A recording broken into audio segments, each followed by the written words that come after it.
Nga pala ang epekto ng bagyong Karina. Nadapa na rin nga pala ang aking sakura. Ayan guys, paano ko nga ba ito aayusin? Natumba na.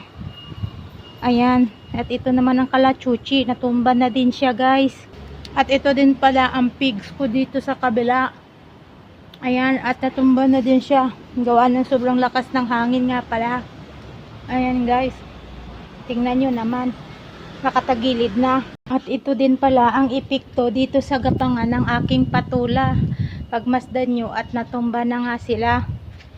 Ayan, ngayon paano ko sila babangunin kasi may hangin pa.